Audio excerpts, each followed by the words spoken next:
Anda hadir untuk menghadap pada penyidik ini gitu. Saya bilang ini agendanya apa yang mau dipertanyakan, mau dijelaskan. Kemudian Senin jam 10 gitu. Wah, Anda tahu kan Jogja Jakarta itu penerbangan 2 kali pagi itu. Dan kemudian kan saya harus naik mobil itu kan sering terlambat gitu ya.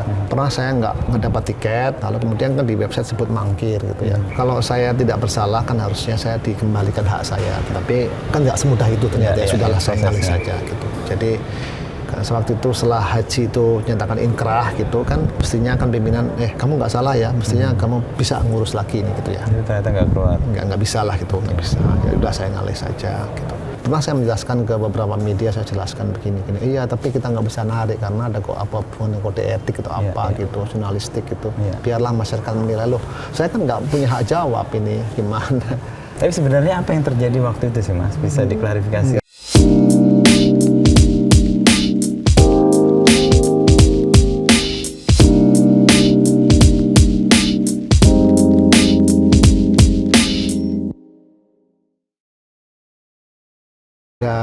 Update dengan industri ya, jadi ya mereka nggak connect ya? Nggak connect gitu. Tapi ya beruntung ada Mas Anggito masuk dari lingkungan yang industri, sangat industrial dan tahu situasi realnya ya? Iya, memang itulah yang yang memberikan masukan-masukan ataupun memberikan perkembangan industri, teknologi masuk ke anak-anak itu masuk ke pengurus dulu. Pengurusnya harus tahu bahwa kita ini sekarang hidup dalam era digital ya. Konektivitas. Kemudian skillnya udah tinggi gitu ya. Cuman yang tidak bisa diajarkan soft skill sebenarnya. Kejujuran, pendekatan, kerjasama, tutur kata, terus kemudian determinasi, kemudian rajin, komitmen, itu kan disiplin. Nah itu yang soft skill yang mereka bisa bagian dari karakter mereka harus kuat lah di situnya. Saya berikan contoh tadi ada beberapa karyawan saya yang latar belakangnya itu linguistik gitu ya. Saya tantang, kamu kalau di sini linguistik, dia baik anaknya, soft skillnya baik, di sini kuat, tapi kan teknikalnya hanya linguistik. Kamu belajar lagi nggak mau gitu. Dan dia bisa belajar dan lumayan. Ilmu ekonomi dia pelajari, bisa SDM juga dia pelajari.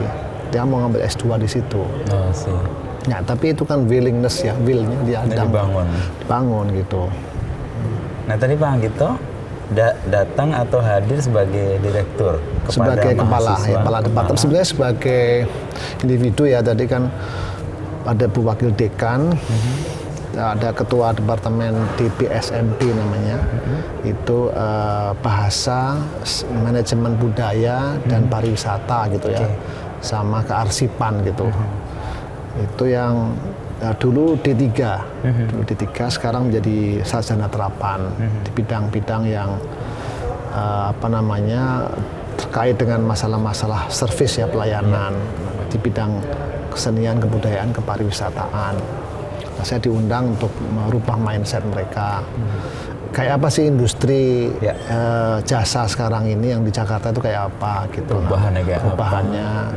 Dan mereka ini kan menyampaikan pada beberapa dosen, mereka agak pesimis gitu ya, dan ini bukan pilihan pertama. Saya bilang gini, sekarang kan kebijakan menteri kita ini sekarang adalah Merdeka Belajar Kampus Merdeka. Kamu bisa ngambil kok ekonomi, sementara ngambil kuliah ini. Ya enggak, kamu bisa kan sekarang bebas kan, core-nya berapa mata kuliah pokoknya, tapi mata kuliah pilihannya kan bisa ngambil dari tempat lain gitu. Anda bisa ngambil ekonomi, keuangan bisa. Ya, meskipun ada tesnya dulu ya, ada tes kompetensinya atau itu. Tapi prinsipnya kan bisa gitu. Anda ngambil musik diisi juga boleh kok sekarang gitu ya, karena memang pendidikan kita kan agak progresif sekarang ini.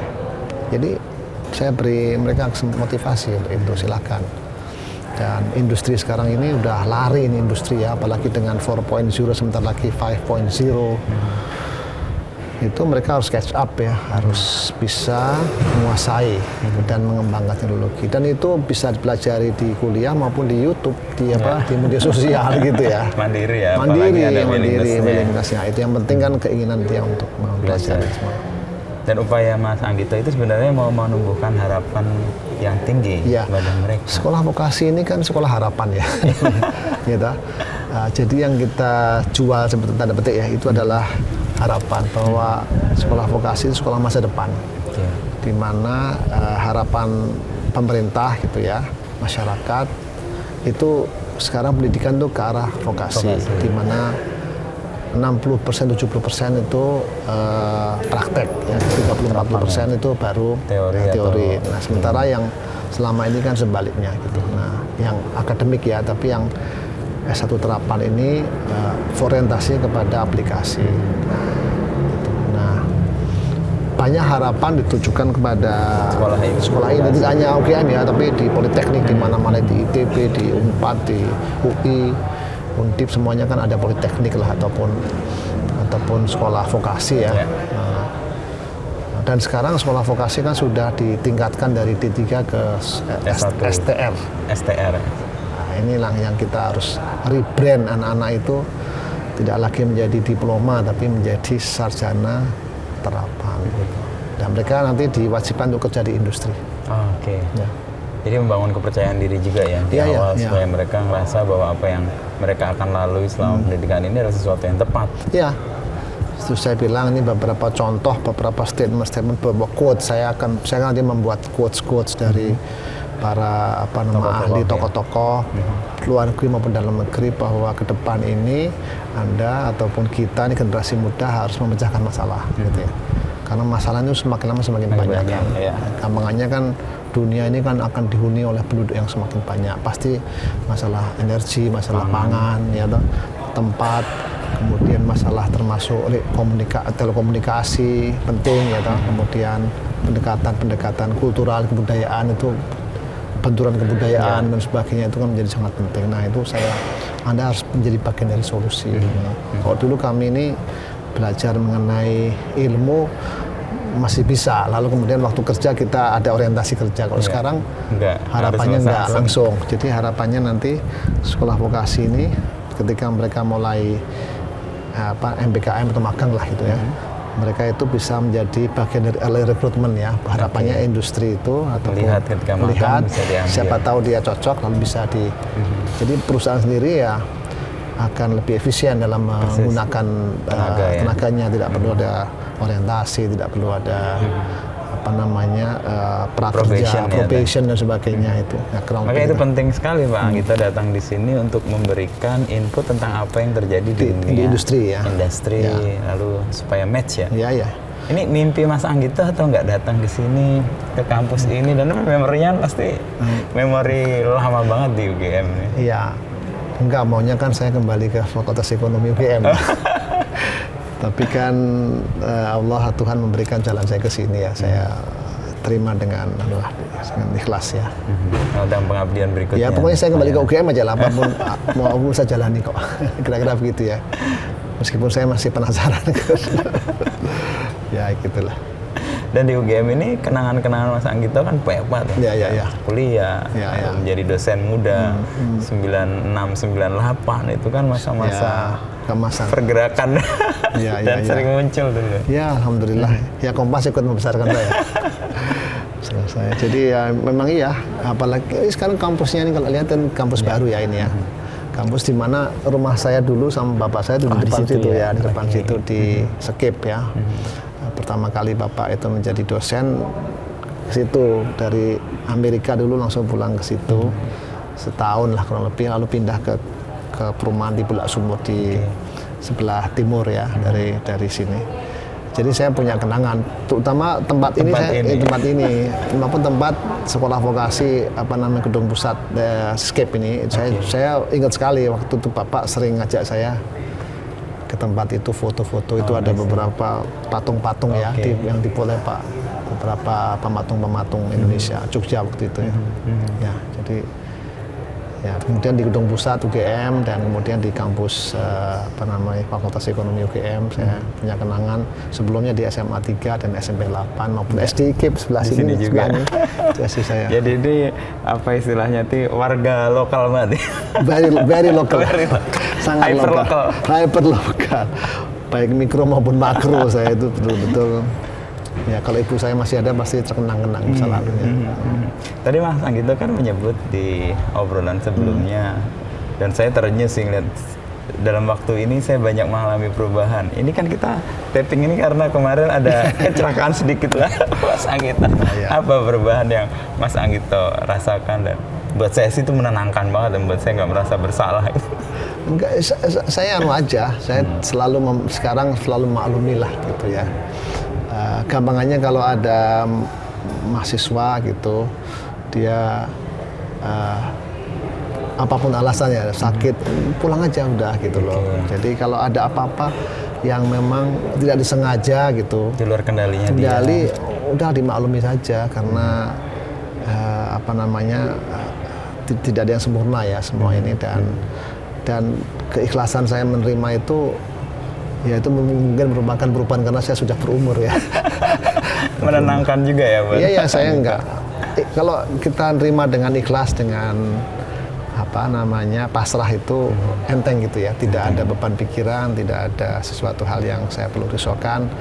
Kalau bisa datang ke Jogja, justru sekarang kan hikmahnya kan ke Jogja ya. Meskipun punya alasan mau ke Debrito ya. Ada alasan sedikit. Urusan anak itu lain. Ya, tapi juga ada kegiatan lain. Tapi saya sudah settle di Jogja ya. Meskipun saya masih bolak-balik ini karena Kepresnya PPK belum keluar. Tapi udah selesai kan sebenarnya? Tadi pagi, ini hari Selasa tanggal 19 September ini ada paripurna tadi DPR. Jadi sudah menetapkan anggota Dewan Pengawasnya, tapi kan harus mengeluarkan Kepres dulu ya, keputusan Presiden. Nah itu biasanya berapa 5 hari kali ya seminggu gitu. Jadi umur saya kayaknya di Jakarta tinggal segitu ya. Tapi saya nikmati aja. Saya justru ingin segera ya karena pekerjaan di UGM ini menumpuk ya. Tidak ingin menumpuk ya, tapi pekerjaan kalau Anda bayangin gini aja. Di departemen saya ini ada 1.000 mahasiswa. Ya, 1.000 mahasiswa kan. Jadi bisa kebayang ya. 1.000 mahasiswa itu masing-masing kan punya keunikan sendiri, punya hard skill sendiri, punya soft skill sendiri, punya problem masing-masing, keluarganya juga beda-beda.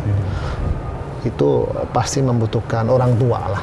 Anak saya ini, saya kan orang tua mereka di kampus ya. Jadi memang saya berharap Pak Jokowi segera keluarkan Kepres ya.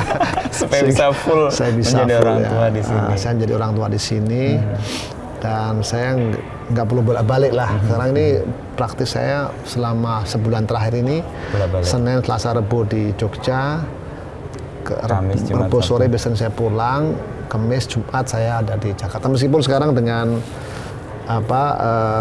pekerjaan online begini ya, dengan internet ini sangat terbantukan sekali. Praktis saya sejak pandemi ini betul-betul merasakan manfaat bekerja work from home ya. Dan bahkan ketika pandeminya sudah turun seperti sekarang ini tetap saja kita berapa yang baik bisa kita lakukan dan ya alhamdulillah lah sudah lebih efisien, lebih cepat, tidak perlu transport ke kantor, lalu saya bekerja dengan fasilitas yang ada ini sudah memadai lah. Rapat bisa dilakukan dengan Zoom, online gitu ya. Kemudian dokumen-dokumen bisa dikirim melalui email, melalui media yang lain. Kalau perlu tantangan bahasa ya datang ke kantor, tapi itu kan tidak sering lah, tidak sering ya. Hanya poin-poin nanti bisa disusulkan misalnya. Kalau Mas Anggito tadi akhirnya bisa lebih ikhlas, lebih berserah itu kan dari tahapannya ya, nggak ujuk-ujuk. Nah kalau dalam tentang perjalanan Mas Anggito gitu ya, di posisi di mana itu Mas Anggito merasa itu saat-saat di mana ya ini mulai lebih ikhlas. Dulu pasti kalau muda kayak saya juga demanding, sering punya tuntutan. Saya sejak dari ya kan Mas Inu kan tahu saya waktu saya tidak menjadi wakil menteri itu kan, itu saya ikhlas saja kan. Toh itu jabatan itu kan dari yang Maha Kuasa yang beri ya. Jadi ya setelah itulah saya belajar, kayaknya disitulah saya titik baliknya ya, waktu saya di Kementerian Keuangan kan saya punya ambisi untuk kebijakan ya, untuk menggolkan kebijakan itu sampai saya jalani gitu. Dulu pernah saya diminta untuk waktu harga BBM naik ya, 8 tahun berapa ya, 2005 ya, 2005 awal SBY. Ya, itu kan 2 kali, 2005, 2008. Saya waktu itu Pak SBY sama Pak JK kan sangat demanding ya. Kajian ini, temui LSM, temui ini apa kelompok aktivis, temui ini, temui sono, kampus-kampus datangi. Saya kan datangi satu-satu gitu. Bahkan pernah suatu saat itu sampai ada satu menteri yang nggak berani datang ke situ ya. Saya datang Pak, saya bilang gitu.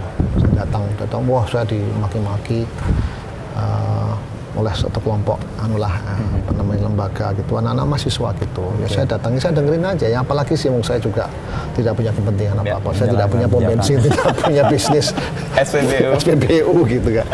Apa pernah juga di UGM, pernah waktu itu dengan PLN ya. Nah, waktu itu juga penyesuaian TDL tuh kita sama kan. Bahkan itu didatangi oleh ya kelompok-kelompok aktivis lah, diberhentiin segala itu. Berhenti, berhak untuk memberikan apa penjelasan ini. Gitu. Saya tungguin gitu ya. Terus demo gitu. Jadi itulah mungkin titik baliknya ya Mas Ino ya. Jadi kayaknya sih kita harus mulai banyak sabar ya. Apalagi kalau di DPR Mas Ino, itu latihan kesabarannya sangat tinggi. Kita tidak boleh cepat merespon, tidak boleh emosi, tidak boleh menanggapi secara terburu-buru. Kita harus mengukur dan harus bisa menenangkan dan membesarkan hati gitu. Tidak malah memicu konflik berikutnya. Biasanya kan kalau yang nggak kuat begitu DPR menanggapi itu langsung keras gitu kan nggak. Gitu ya. Alhamdulillah saya survive 10 tahun di Kementerian Keuangan ya. Dan itu kayaknya ya titik baliknya waktu saya kembali pertama kali ke kampus itu ya. Tapi proses untuk menjadi seperti Pak Anggito sekarang kan panjang tuh ya. Iya.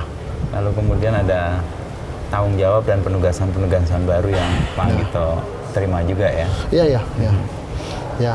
Ya mungkin yang kedua ya, setelah saya kembali ke kampus, saya kan mimpin lembaga penelitian ya. Itu mungkin tidak terlalu banyak gejolaknya, kecuali saya menikmati ya, karena sekali lagi orang tua saya itu kan membesarkan saya sebagai diinginkan jadi seorang guru ya, dosen gitu, dan itu nasihat orang tua itu saya jalankan gitu ya. Dan itu pada waktu saya pulang ke Kementerian Keuangan itu saya mendapatkan itu ya, jadi saya nikmati. Kemudian mungkin tahap kedua yang juga cukup memberikan saya pelajaran yang cukup berarti adalah waktu di Kementerian Agama ya. Kementerian Agama ya. Yang sampai berkali-kali datang ke KPK dan jadi saksi paling sering kayaknya. Saya yang paling sering ya, betul ya. Mungkin ya, saya mungkin bisa tanyakan statistiknya ya. Karena saya ingat sekali saya datang untuk 3 peristiwa ya. Satu mengenai BLBI, yang kedua mengenai Senturi, yang itu masing-masing 1 kali. Kemudian waktu kasus korupsi ya, haji itu mungkin 7 kali, 7 kali lebih kali ya, 7 kali, tapi minimal yang intensif 7 kali gitu. Nah itu juga memberikan pelajaran yang penting ya buat saya. Buat saya sih, saya nggak takut ya.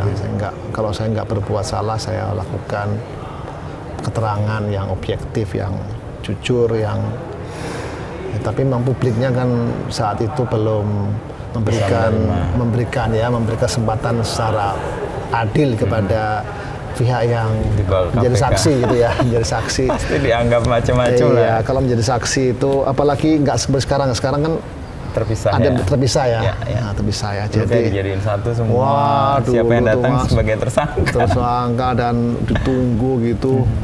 Kemudian masuk itu kan satu ya. Saya pernah itu, ini pengalaman ada di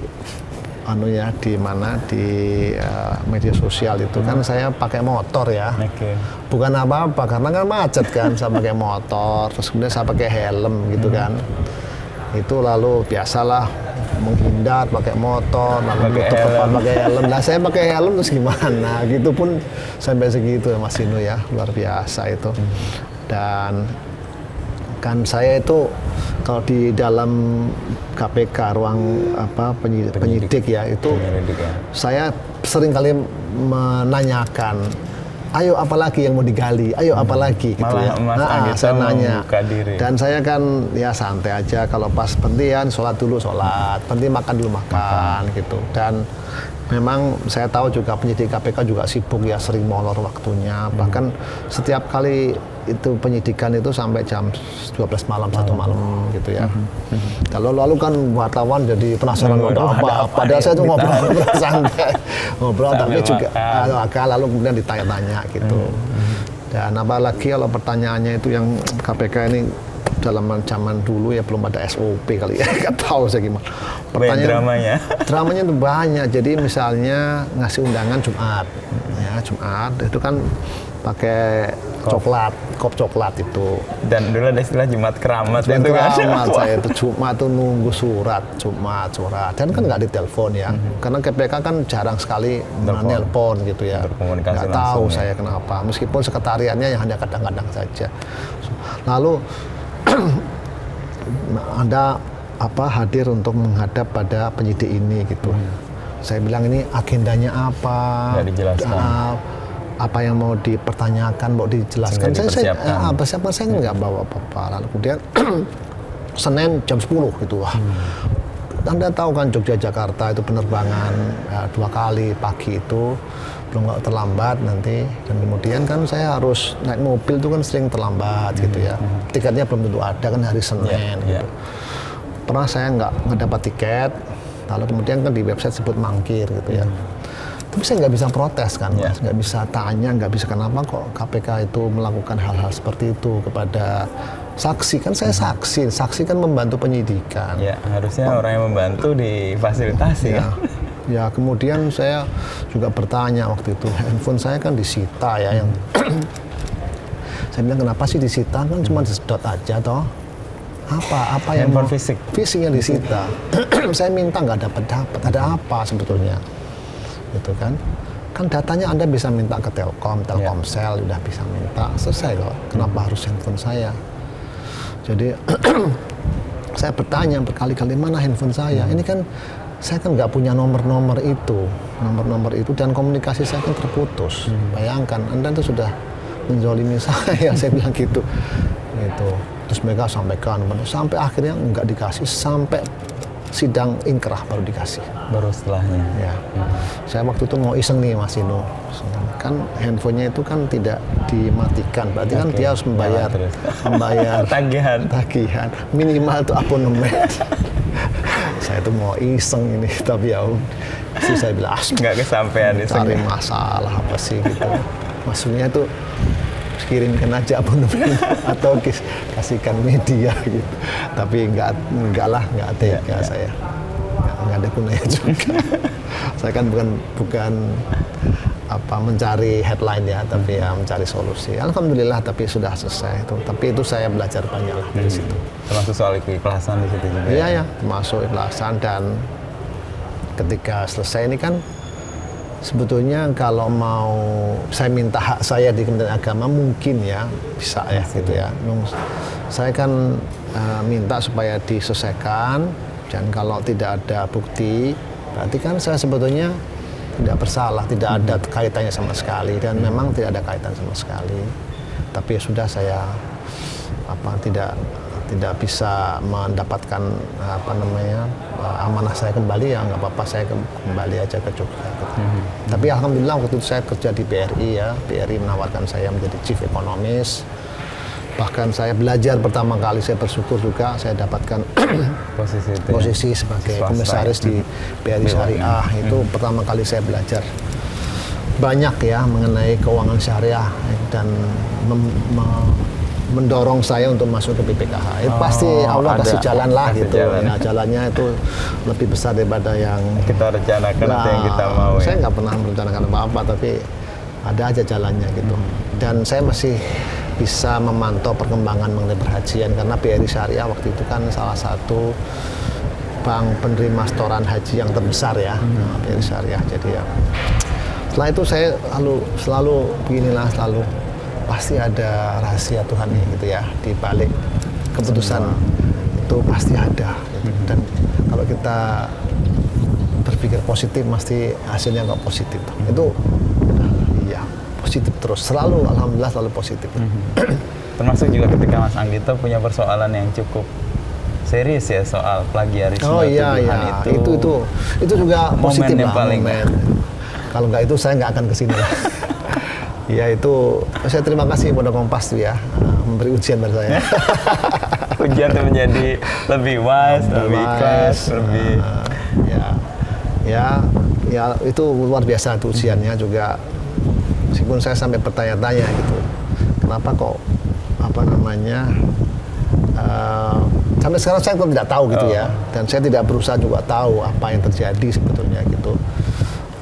Dan ya itu memakan waktu lebih dari setahun ya di UGM. Saya terima kasih sekali lagi diberi kesempatan untuk menjelaskan lewat tim kode etik ya, kode apa etik yang sebenarnya terjadi. Dan itu semua terekam gitu ya, setelah melalui public hearing, dan dia juga bertanya kepada saksi-saksi dan sebagainya. Itu akhirnya diputuskan tahun berapa itu ya, 16 Pak ya, 16 saya lupa. Itu saya ada surat dari rektor bahwa saya tidak bersalah gitu ya, setelah melalui proses itu tidak bersalah. Saya bertanya, kenapa kok nggak disampaikan ke media gitu ya, supaya membersihkan nama saya. Kayaknya risiko bagi UGM barangkali ya, saya kurang tahu. Jadi ya, saya sudah berusaha menyampaikan itu, termasuk di buku saya kan tulis ya apa yang terjadi. Tapi kan media kan tidak terlalu semangat melihat hal seperti itu. Ini terima kasih Mas Inu kasih kesempatan saya juga. Saya bersedia untuk kalau misalnya ditanyakan itu surat rektornya itu juga ada, dan yang bahkan ya, dan itu di pansel ya, pansel saya ikut 2-3 pansel itu saya tunjukkan, oh begini toh, oh begitu toh. Tapi itu luar biasa ya Mas Inu ya, itu peristiwa itu dikenang ya. Padahal zaman itu kan media sosial belum seperti sekarang loh ya. Itu luar biasa loh itu. Dan digital itu nggak bisa melupakan. Iya, tetapi saya kadang-kadang kan saya bertanya, kan sudah terbukti bahwa saya tidak bersalah. Kenapa media tidak menarik itu medianya? Saya pernah bertanya ke beberapa media.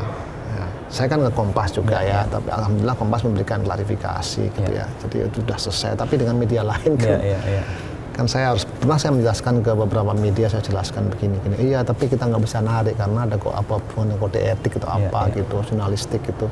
Biarlah masyarakat menilai. Loh, saya kan nggak punya hak jawab ini, gimana?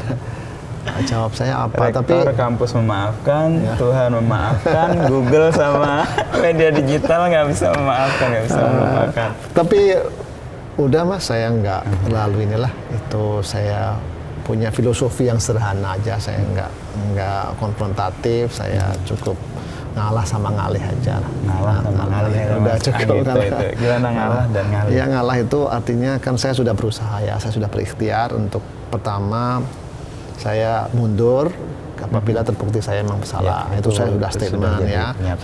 Saya sudah tabayun kepada penulisnya. Saya sudah datang ke Kompas untuk menyampaikan apa yang terjadi. Semuanya sama-sama maklumi. Kemudian saya menyerahkan dokumen ke UGM. UGM membentuk komite kode etik. Ya, komite kode etik yang melakukan penelitian semua dokumen-dokumennya sudah selesai, dan setelah 1,5 tahun dinyatakan tidak bersalah meskipun saya diberi sanksi 6 bulan lah. 6 bulan bukan 6 bulan tidak naik pangkat. Oh, tidak naik pangkat. Nah, gitu. Ya, karena itu kan meskipun itu bukan dokumen ilmiah ya, tidak termasuk dalam unsur plagiarisme dalam SK, itu kan opini. Ya, jadi itu tidak. Jadi tapi karena ini menyangkut saya sebagai pejabat publik ya, waktu itu kan masih dikatakan pejabat publik gitu ya. Jadi dan waktu itu Dikbud juga sudah memberikan pengembalian saya kepada UGM. Ya, akhirnya saya ditempatkan di sekolah vokasi gitu. Saya ya bersyukur, kalau nggak gitu kan saya nggak ke sekolah vokasi. Selalu ada aja Allah tuh kasih gitu. Jadi itu ya saya melalui masa-masa itu Mas Dino, dan itu membangun kedewasaan saya lah gitu karena gitu. Tapi sebenarnya apa yang terjadi waktu itu sih Mas? Bisa diklarifikasi? Nggak tahu saya terus terang. Waktu Mas Anggito mengambil itu tulisan itu 2014 ya, 2014 itu waktu itu kan sering ada bencana ya, banjir dan sebagainya. Kemudian sebelumnya kita 2000 berapa ya, 11 itu setelah erupsi Merapi itu kita bikin seminar. Ya. Kita bikin seminar, saya waktu itu di UGM bikin seminar mengenai asuransi bencana. Ya, jadi bagaimana bencana-bencana yang skala Richternya besar ini bisa diasuransikan supaya, ini kan saya waktu itu kan menangani tsunami ya. Betapa anggaran besar kita harus pinjam, kita nggak punya asuransi. Dan saya punya ide mengenai catastrophic bonds gitu. Tapi itu diskusi ilmiah gitu, ilmiah, kita mengundang pakar-pakar lalu jadi sebuah makalah manuskripnya, jadi semua jadi, lalu saya jadikan satu folder aja gitu. Dan saya kan juga menulis makalah juga di situ, menulis mengenai pembuktian. Saya kan sebagai penanggung jawab, saya bikin kayak semacam tornya dan bikin frameworknya, lalu saya bikin kesimpulannya juga gitu. Jadi itu tulisan saya sendiri. Itu. Nah, saya nggak tahu waktu itu ada teman wartawan Kompas yang diskusi sama saya, gimana Mas kalau nulis mengenai ini nih, kebijakan fiskal ini kan sekarang banyak ide-ide mengenai penanganan kebijakan fiskal yang lebih tersistematis gitu. Lalu saya munculkan ide mengenai catastrophic bonds itu, yang saya ungkapkan sebetulnya itu berasal dari seminar. Dan itu ada buktinya semua gitu. Itu yang diserahkan ke UGM untuk diteliti. Tetapi saya kurang tahu. Pertama ada bagian tertentu yang memang blok itu ngambil dari tulisan seseorang yang menjadi bagian dari tulisan seminar itu. Saya tidak tahu gitu ya, saya dan tidak berusaha untuk mencari lagi karena saya ada di situ gitu. Jadi kalaupun saya ditanya ngerti isinya, ya ngerti banget toh. Saya ketuanya waktu itu. Dan saya moderator. Itu ada saksi-saksinya semua. Ya jadi ya. Anyway, terus kemudian saya kirim dan saya tidak membayangkan gitu ya, kok cepat keluarnya juga karena itu mungkin lagi aktual ya. Aktualitasnya tinggi. Dan ya tentu saya berharap kan Kompas sebagai media besar ya punya screening ya. Waktu itu memang belum zamannya ya screening untuk plagiat itu ya. Belum ya, teknologinya belum seperti sekarang. Kalau sekarang kan mungkin bisa gampang dites gitu. Oh ini sekian persen itu kan. Skripsi bisa mudah kita cek gitu ya. Iya, kalau dulu kan paling 5% yang diperbolehkan di bawah, di atas itu kan dianggap ada kesamaan ya, kesamaan. Saya tidak tahu ya, dan kemudian saya kirim, kemudian muncul, saya nggak angeh juga, lalu tiba-tiba ada teman yang mengirim, ini kok sama dan kebetulan penulisnya sendiri kok sama, masa sih, yang mana, saya bilang gitu. Kemudian rame gitu, tapi saya betul-betul, dan saya karena sibuk saya sebagai mempersiapkan haji waktu itu, dan saya sudah menjelaskan kepada pimpinan saya di Kementerian Agama, saya sementara karena saya menyangkut pekerjaan saya di haji, yaudah kamu off dulu gitu. Off dulu, oke, off. Terus saya bilang sama, maksudnya masih rektornya masih Pak Pratikno ya, saya bilang, Mas, saya off dulu, monggo diperiksa di UGM. Jadi itu untuk nama baik UGM, nama baik saya, dan nama baik juga haji. Karena kan pimpinan haji kan nggak boleh celah gitulah gampangannya gitu. Saya pernah di demo juga soal itu.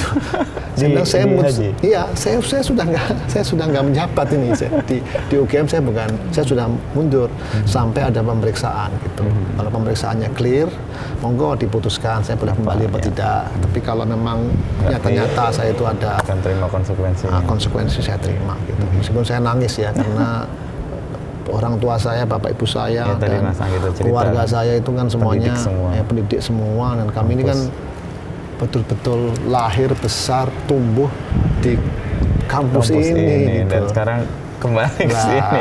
Maksud saya harus keluar gitu kan aneh gitu. Rasanya muka saya mau taruh di mana gitu. Tapi alhamdulillah sekarang dengan perjalanan waktu dan setelah saya selesai di PPK, saya bisa diberi kesempatan sama teman-teman untuk memimpin departemen itu ya, waduh. Berkah itu, lika-likunya sampai ke sini. Dan tadi ketemu anak-anak muda semua. Oh iya, anak-anak yang punya harapan besar ya, punya keinginan besar untuk memimpin bangsa ini lah dengan kapasitas masing-masing ya tentunya ya. Dan kalau lihat Anda ini di sebelah ini sama mereka masih belajar, jam segini ya, di ruang-ruangan ini yang kita sediakan. Itu kan ya, Masya Allah, Subhanallah. Jadi saya itu luar biasa ya, saya tidak bisa menceritakan apa-apa lagi kecuali bersyukur. Tadi Mas Anggito nyebut soal ngalah dan ngaleh. Nah yang ngaleh ini yang mana? Ngaleh. Ya waktu itu kan saya ngalah. Ngaleh kan minggir ya? Atau? Ngaleh itu minggir. Ya. Ngalah itu ya udah saya merasa kalah lah. Ya, kalah. Saya kan kalah, artinya gini, kalau saya tidak bersalah kan harusnya saya dikembalikan hak saya. Ya, tapi kan nggak semudah itu ternyata. Ya, sudahlah saya ngalih saja gitu. Jadi sewaktu itu setelah haji itu nyatakan inkrah gitu kan, mestinya kan pimpinan kamu nggak salah ya, mestinya kamu bisa ngurus lagi nih gitu ya. Ternyata nggak keluar. Nggak bisa lah gitu, nggak bisa. Ya udah saya ngalih saja gitu. Sama juga dengan ini, saya kan tentunya ingin kembali ke institusi saya yang awal kan, ngotot saya tapi jalannya ada. Seperti juga di haji kita ngejadi, tiba-tiba saya dikasih rezeki yang lain yang saya ngurus BRI Syariah gitu ya. Kemudian justru itu jalan saya untuk masuk ke BPKH gitu. Mungkin kalau saya di Kementerian Agama mungkin tidak kepikiran ya untuk ke industri gitu ya. Nah itulah falsafah ngalih gitu ya. Jadi saya ngalih karena apa yang kita lakukan kan pasti Tuhan tahu ya. Tidak ada satupun tindakan kita yang tidak diketahui gitu oleh yang Maha Pencipta, juga yang Maha Pencipta ya. Jadi saya yakin aja gitu, yakin benar gitu. Bahwa itu pasti diganti lah gitu ya, diganti yang lebih baik. Tapi keyakinan itu tumbuh karena ada pengalaman kan Mas Anggito ya, nggak bisa orang meyakini sesuatu tanpa ada bukti-bukti sebelumnya. Pengalaman dan keluarga ya, dan istri. Istri ya. Istri lah yang paling berjasa banyak untuk menenangkan saya di dalam saat-saat saya agak emosi, down gitu. Waktu saya nggak jadi wakil menteri kan saya juga down ya. Apa salah saya ini gitu. Padahal udah gembar-gembor, udah beritanya udah kencang. Padahal saya kan nggak minta, saya kan nggak ngelamar gitu ya. Udah diseleksi atau dipilih sama menteri, kemudian presiden yang minta, udah dibawa ke sana, tiba-tiba nggak jadi. Ini siapa yang mau bikin ini kan? Terus kemudian alasannya cuma simpel, yaitu saya pangkatnya masih belum memenuhi. Loh kenapa nggak dulu ya waktu saya dicalonkan? Dan ketika saya sudah mencapai pangkat tersebut, tidak dikembalikan juga gitu. Kayak dicari-cari aja. Iya, lalu cari-cari apa gitu. Jadi dan kemudian stigma itu masih nyantol terus gitu. Nyantol terus, buktinya apa? Waktu saya pansel BPK ditanyakan juga. Kenapa dulu nggak jadi wamen? Kenapa nggak jadi wamen? Kenapa dulu ada korupsi di Kementerian Agama? Kenapa dulu UGM ada masalah dengan Kompas gitu? Ya saya jawab. Tapi stigma itu nyantol gitu ya. Sehingga pertamanya nggak dulu gitu. Ini anak ini sudah cacat, kasus ya, berkasus celahnya lah. Sama juga seperti akhir-akhir ini kan saya juga ditanyakan lah salah seorang menteri gitu, tanya kira-kira mau gabung nggak sama Indonesia. Monggo aja, saya masih aktif, saya masih bisa gitu. Tapi ketika dikonfirmasi, kamu tuh tersangkut di sini ya, ini soal lain lagi. Ya, yang apa 212 itu? Aduh, saya itu yang operasi itu. Iya, saya jelasin gitu kan. Ya paham gitu ya, tapi maksudnya begitu mudahnya orang itu menerima berita negatif gitu ya, memberikan judgement pada berita negatif gitu tanpa mengkonfirmasi gitu, tanpa tabayun lah ya. Dan itu kayaknya kok di semua tempat ya gitu ya. Kenapa? Hal yang umum ya.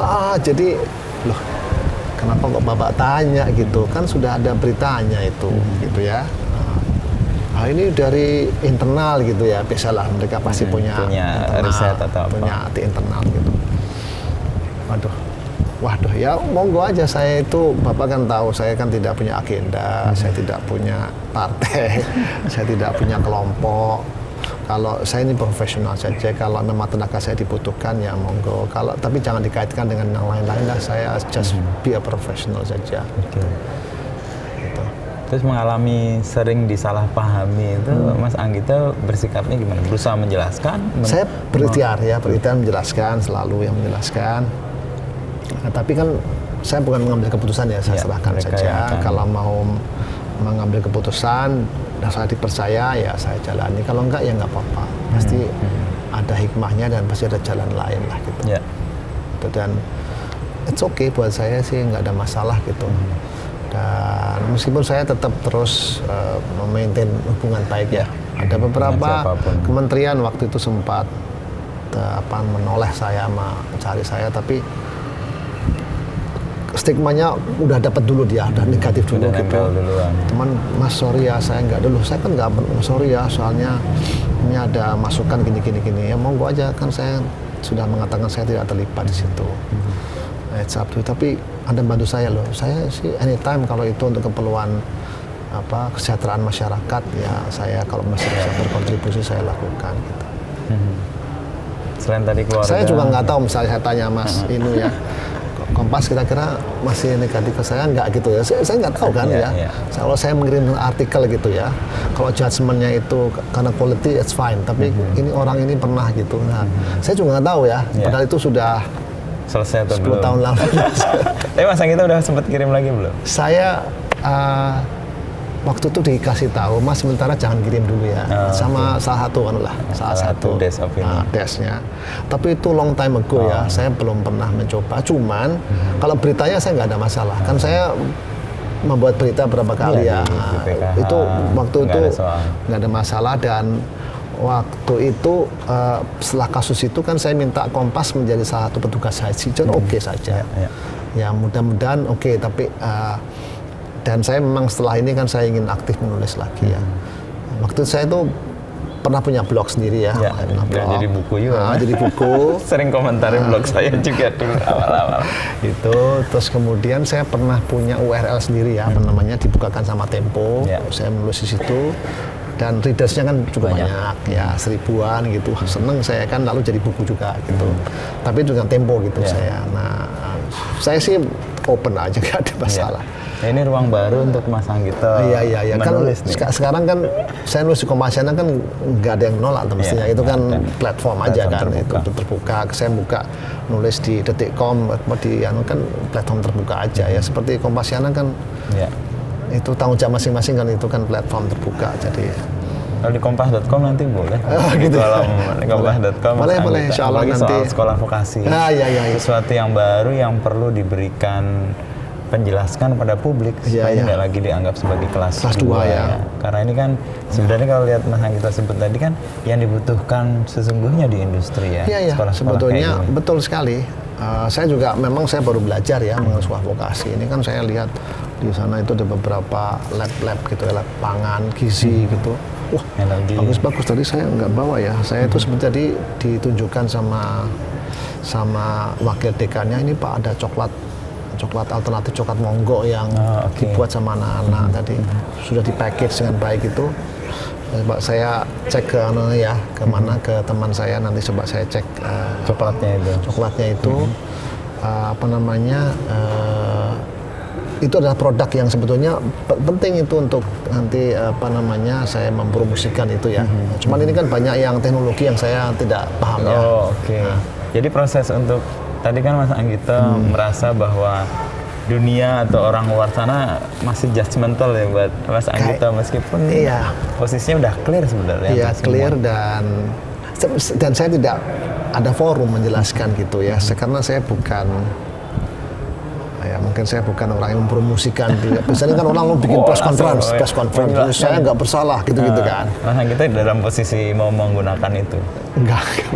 Biar orang tahu sendiri aja lah. Iyalah, itu sudah saya biarlah Republik ini belajar lah dari mungkin saya nggak tahu belajar atau tidak ya. Saya kan punya penasihat hukum waktu itu ya, salah satu penasihat hukum alumni UGM juga. Dia menawarkan gitu, tapi ya itu nggak murah ya, harus ada biaya untuk mempromosikan. Itu kebetulan ya teman saya yang waktu zamannya korupsi haji itu dia menjadi penasihat hukum saya, termasuk yang di UGM itu dia yang menasehati untuk sementara withdraw dulu ya. Karena kedudukan saya ini kan sangat sentral ya. Waktu itu mau haji, kalau saya sampai nggak nutup berita itu kan, saya waktu itu kan bold ya, saya kan bold mengatakan saya mengundurkan diri gitu ya, supaya diputus gitu. Kalau nggak akan terus orang akan mencari. Jadi kan, dan waktu itu kan Kompas bikin satu headline di tengah isinya gini, demi integritas gitu, Anggito Abimanyu mengundurkan diri gitu ya. Jadi yang saya pertaruhkan kan soal moral, integritasnya gitu. Jadi itu setelah itu berhenti gitu. Waktu itu kan di media sosial sudah mulai ya banyak gitu yang mengkomentari, meskipun anak-anak mahasiswa saya membela saya juga banyak gitu. Tapi waktu itu disarankan sama penasihat saya yang berhukum saya, yang juga penasihat hukum di Kementerian Agama, untuk menyampaikan statement itu. Lalu saya kan membuat statement sama Pak Pratikno itu. Pak Pratikno kaget juga, mengundurkan diri bener nih.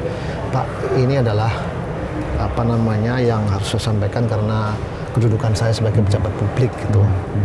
Jadi teman-teman saya juga kaget.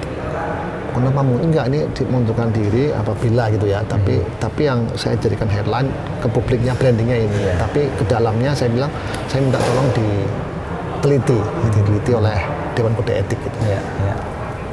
Dan itu soal moral dan etik. Ya, itu yang mau diperjuangkan. Jadi itu saya kira judulnya di Kompas, saya masih ingat tuh, demi integritas gitu, mengundurkan diri dari UGM gitu. Jadi bukan saya mengundurkan diri karena saya bersalah, enggak gitu. Karena masih belum diputuskan. Karena integritas itu kan suatu yang harus diuji ya, harus dicek kebenarannya gitu. Itu kira-kira itu. Ya. Terus yang tadi Mas Anggito menyebut bahwa keluarga itu juga jadi titik yang membangun dan kemudian membantu ya, melewati masa-masa sulit itu ya.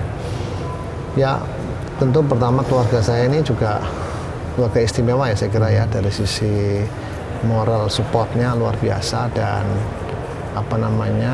meskipun saya tahu mereka juga suffer ya, mereka juga terkena dampaknya, mengalami. Anak saya kan waktu itu di Belanda satu di UGM, pasti dapat informasi. Saya pernah akan menarik anak saya di Belanda untuk saya pindahkan kuliah ke Indonesia, kan dia nangis kan. Karena di sana dipersepsikan macam-macam. Iya, dan dia kan baca gitu, bapak saya itu kayak gini kan, dia harus waktu itu dia masih S1 ya. Awal-awal lagi. Lalu kita sudah cari sekolah, bahkan sampai di beberapa universitas dia kan di UGM pasti nggak mau ya, karena tapi setelah selesai dia ngambil minornya di UGM juga gitu. Dia Belanda minornya aja ngambil 1 semester gitu. Ya karena kecintaan kita pada UGM dan pada Jogja ini. Ya itulah. Dan keluarga saya lah yang membesarkan saya untuk terus berjuang. Dan selalu ngereh-ngereh, udah nggak usah ngelawan, nggak usah ngaleh ya. Nah, pokoknya udah kita kembali kepada Allah aja, Tuhan aja lah. Kalau kita konfrontatif juga nggak ada gunanya gitu. Itu saya juga agak kesal karena ada beberapa teman yang menuduh lah kira-kira itu. Saya akan datangi gitu, udah nggak usah udah. Keluarga udah kita kerja aja, karena Pak Abdul Wahid bilang saya waktu itu sedang sibuk-sibuknya di haji, saya nggak. Dan pada waktu itu saya disibukkan hal-hal lain, jadi saya ngapain harus menghabiskan waktu untuk yang ya dianggap kurang produktif lah.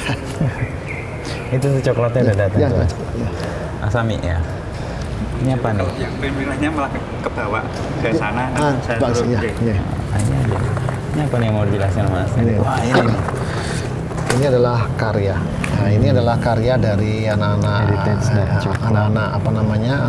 sekolah vokasi. Ini coklat ya.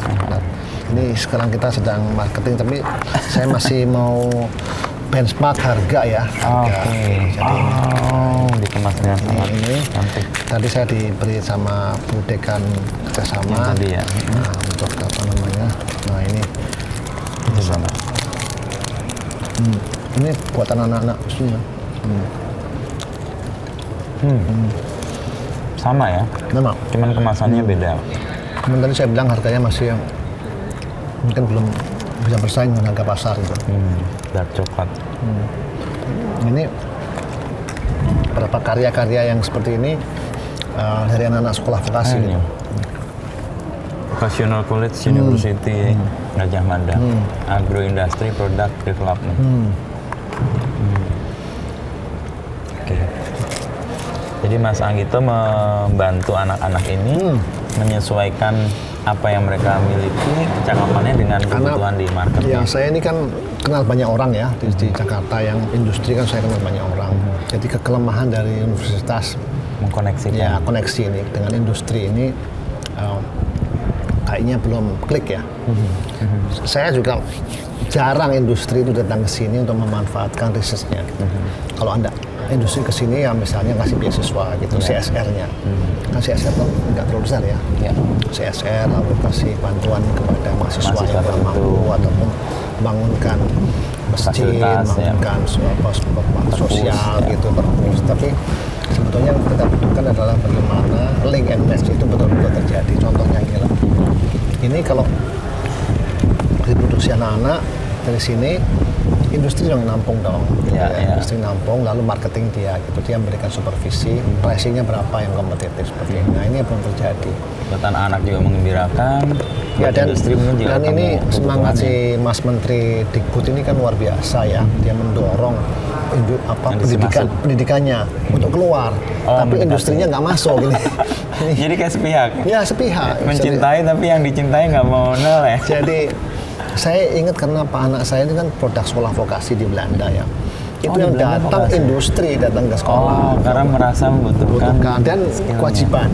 Kewajiban dari industrinya. Ya, kewajiban ada industri. Kebijakan pemerintahnya. Iya, industrinya untuk narik gitu. Kalau ini kan sekolah Wancang di sini kan Wancang industrinya kurang gitu. Yang khususnya yang untuk industri manufaktur seperti ini ya. Kalau industri jas, keuangan sih lumayan ya. Cuman ya masih dalam rangka untuk menampung magang gitu ya. Terus kemudian sekarang namanya MPKM ya, Merdeka Belajar Kampus Merdeka. Tapi sebetulnya yang harus dilakukan itu adalah bagaimana produk-produk hasil riset sekolah vokasi baik dosen maupun mahasiswanya itu dibeli atau ditampung oleh mereka, dijadikan bagian dari diversifikasi produk mereka untuk dijual gitu. Jadi mungkin dari arah sebaliknya kali, industrinya butuh riset apa, mereka datang ke sini untuk minta makanya kampus ini melakukan. Di sekolah vokasi kita bikin TILC ini ya untuk membuat beberapa laboratorium di sini, dan nanti yang di Kulon Progo juga TILC itu untuk laboratorium lah ya. Itu untuk menjadi lab untuk penelitian produk. Ya. Di sini ada makanan, food, yang di Kulon Progo itu energi. Kulon Progo energi. Ya. Jadi misalnya tadi ini ya, lalu kita sediakan satu tempat untuk membuat coklat misalnya gitu. Jadi anak-anak yang riset mengenai ini ya, terus difasilitasi oleh industri. Saya ingat waktu saya pernah mampir di UCLA ya, itu ada UCLA kan punya namanya Skydeck. Itu ada 7 lantai atau berapa, itu setiap lantai itu isinya adalah lab-lab gitu. Itu pengembangan produk. Dan waktu itu sana IT banyak ya, karena dekat dengan Silicon Valley ya. Lalu kemudian investornya datang. Melihat, menginkubasi dan membeli. Kalau itu cocok, mereka akan kembangkan. Lalu biasanya risetnya untuk terapannya di Silicon Valley ya. Win-win sebenarnya ya. Kampusnya dapat kesempatan untuk melakukan research, industrinya punya ruang untuk mengeksperimen macam-macam. Kayaknya si industrinya ini belum sepenuhnya percaya juga ya. Saya pernah mendatangkan salah satu industriawan besar di Jakarta itu untuk makanan, datang ke sini. Lalu saya ajak ke lab gitu, lalu dia, wah enak ini, bagus. Cuman dia bilang pricingnya masih belum masuk gitu. Ketinggian atau? Masih ketinggian. Tapi maksud saya dia baru pertama kali gitu. Kan bisa di engage gitu. Tadi. Tapi alhamdulillah ini sekarang saya udah meyakinkan dia untuk mendatangkan mesinnya untuk mempermudah memproduksi dan membuat lebih efisien gitu. Jadi katanya mesinnya masih mahal gitu. Lalu dia coba kasih, tapi ya alhamdulillah sudah mulai. Tapi beberapa sekolah vokasi sebenarnya kan sudah maju di Indonesia. Kayak misalnya kayak apa yang saya tahu admin. Oh iya, Politeknik ya. Iya. Sekolah kayu itu ya. Iya. Dan industri biasanya juga langsung menyerap itu. Iya. Atau mungkin karena ini belum terlalu terdengar atau belum. Kalau yang industri menengah justru banyak ya. Oh, jumlahnya banyak. Karena industri menengah kan tidak bisa memanfaatkan teknologi tinggi ya, yang mahal gitu ya. Tapi kalau industri besar itu mereka juga membeli teknologi tinggi dari luarnya. Dan yang jelas sebetulnya yang perlu, yang sekarang saya cukup concern itu adalah bahwa sekolah-sekolah atau industri pendidikan ini nyari mitra gitu. Nah, harusnya kan industri juga cari mitra atau jadi dua pihak ketemu. Jadi ini saya mohon maaf ya, ini sepertinya kita itu minta-minta gitu ke industri, tolong dong kita kerjasama gitu. Harusnya dua-duanya gitu. Ya, dan mereka justru apalagi sekarang dengan model online itu mudah, lalu mereka sosialisasi, kami ini punya program loh MBKM, kami punya program loh untuk inkubasi gitu, berapa jumlahnya sekian gitu, lalu bisa nggak kita customize ya, tapi itu sangat tergantung pada kenalan juga gitu. Saya kan sudah dengan Pak Dekan, Pak Agus ini di sekolah vokasi kita menggagas beberapa kerjasama, tapi memang ya tergantung pada orang yang kenal ya. Alhamdulillah saya kan kenal 15 tahun di Jakarta, jadi saya cukup mengenal link-linknya ada, jadi saya bisa bikin PKS ataupun MOU dengan beberapa kerjasama dengan industri juga. Iya, saya lagi jajaki dengan industri ini. Saya kontak teman-teman di sana, coba ayo dong kita bangun kerjasama yang betul-betul saling menguntungkan, tidak hanya beasiswa gitu loh, beasiswa gitu kan dari CSR mereka, ini dari cost production-nya gitu, bagaimana supaya mereka bisa sustain gitu loh, sustain gitu. Jangan hanya kalau CSR kan ya tergantung kepada berapa labanya, pertumbuhan laba. Kalau lagi surut ya. Ini enggak, kalau produknya kan tetap lah, kalau dia selama dia beroperasi kan produk itu tetap harus dikembangkan loh gitu. Ini contohnya. Ya. Satu yang saya ingat tadi Mas Anggito di atas tuh musik dan basket. Nah, selain kuliah ya, selain belajar ilmunya, itu memang pilihan untuk menyeimbangkan dan membentuk karakter. Ya sebetulnya sekali lagi itu bakat yang saya diberikan sama Tuhan ya, Allah, saya diberikan bakat itu dari orang tua saya juga. Orang tua saya juga suka kegiatan kesenian lah. Kalau namanya nama saya kan Abimanyu. Terus bapak saya kan suka wayang gitu ya, lalu kemudian mengidolakan beberapa tokoh-tokoh pewayangan, termasuk Abimanyu. Terus kemudian mengajari kami menari, kemudian akhirnya musik. Bapak saya juga dulu punya klub pingpong ya, Transmedia di rumahnya, mengajak anak-anak muda untuk latihan pingpong. Akhirnya ketika saya SMA saya main basket, itu proses yang kami semua mengalami, kakak saya, adik saya yang ikut betul basket, ikut talentanya cukup tinggi ya. Cuman saya meneruskan karena saya menganggap itu sebagai media dakwah yang cukup efektif ya, baik itu melalui, kalau saya ngumpulkan, saya dulu kan pernah jadi ketua klub Indonesia Muda ya, dan juga pernah menjadi ketua umum Perbasi. Itu saya menganggap anak muda ini harus diberikan nasihat ya, soft skillnya harus kuat. Dan alhamdulillah waktu saya menggantikan Pak Erick Thohir sebagai ketua umum Perbasis, kan saya mulai dari membangun karakter gitu ya anak-anak itu.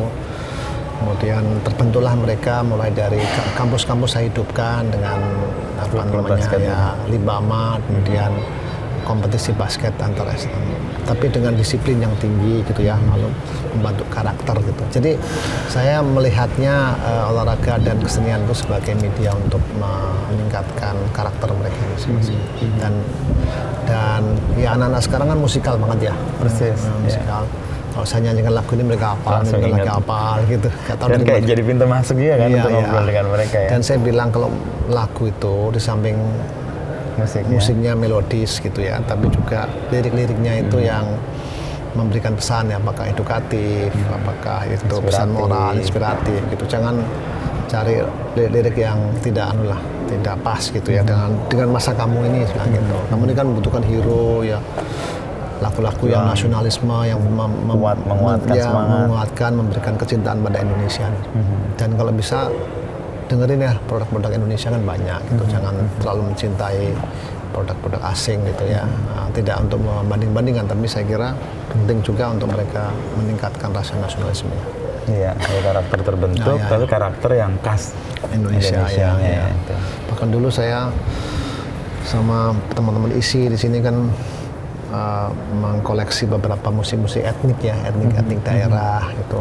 Terus saya mendorong teman-teman yang bisa mengaransemen musik dengan etnik, dengan tari dan dengan gamelan itu. Dengan Dwiki Darmawan saya juga bikin beberapa konser-konser musik etnik karena saya suka dia jadi ambasador kan, dia jadi duta besar Indonesia di kancah forum internasional memainkan musik-musik jazz etnis, tapi etnik. Ada sentuhan etnisnya ya. Kan Kompas pernah membuat juga atau apa itu Megalitikum Quantum 45 tahun itu salah satu besar itu Mega Grande ya, luar biasa itu. Nah, itu perjalanan terakhir Mas Anggito. Perjalanan Mas Anggito ya awal di UGM dan sekarang di UGM lagi. Ini kan kayak rentang waktu yang kayak dilihat sempurna gitu. Alhamdulillah. Ya, sempurna ya. Apa kita aja yang melihatnya karena ada pemaknaannya? Ya, memang harus durasinya panjang ya dilihatnya. Kalau durasinya pendek mungkin juga stres juga. Ya, marah-marah juga ya. Tapi setelah sekian lama baru kelihatan. Oh, jadi picture-nya. Ya, kita ini kan mensyukuri setelah kejadian ya. Jadi saya selalu bilang, wah saya bersyukur gitu ya. Syukur juga dulu ada ini. Ada ini, dulu ada kasus Kompas. Oh, ini tuh rupanya gitu. Hikmahnya. Allah itu memberikan apa? Oh, dulu ada kasus korupsi di Kementerian Agama. Oh, rupanya ini toh gitu. Jadi kalau kita nggak pandai-pandai membaca itu, maka kita akan tersesat gitu. Kalau kita marah aja dan kalau memang saya dapat ini karena saya berusaha, nggak juga lah gitu. Pasti Allah kasih jalan lah. Nggak mungkin lah gitu. Kita bisa berusaha sendiri itu nggak mungkin saya bisa di BPKH gitu kalau dulu itu nggak ada peristiwa itu kayaknya gitu. Karena dengan peristiwa itu menyadarkan bahwa uang haji harus dikelola secara profesional. Kan simpel dah. Dan dicarilah orang yang profesional. Kira-kira gitu gampang gitu ya. Gitu ya. Jadi kemudian kalau dulu nggak ada kasus Kompas itu kayaknya saya nggak akan ke vokasi dah gitu. Ini jalan lain gitu ya. Anak muda lagi. Iya, dan kemudian yang penting ini kan masa depan ini ya. Sekolah vokasi ini kan kita menjual masa depan ya. Kalau sekolah akademik itu kan hari ini dan yang lalu ya. Tapi vokasi itu kan betul-betul masa depan ya. It's a future investment gitu. Jadi ya itulah kalau yang penting kita mensyukuri aja lah. Pasti jalannya pasti ada, kita mensyukuri dan kita tidak boleh berpikiran negatif lah gitu ya. Saya nggak pernah negatif kok sekarang sama siapa yang dulu rasanya begini, enggak lah. Mungkin sebel atau apa ya, sudahlah gitu. Udah lewat itu sudah. Jadi yang penting mungkin ada 3 ya kunci ya. Satu ya kita itu selalu berpikir positif ya. Satu. Yang kedua kita itu harus ikhlas menerima. Yang ketiga kita harus bersyukur lah, kita bilang gitu. Apapun yang dan bersyukur tuh ya sudah kita ini rezekinya ya kita terima, enggak jangan ojo dibandingke. Ada lagunya. Jangan dibanding-banding. Rezeki pasti nggak pernah salah alamat. Yang ngatur lebih jago dari paket-paket.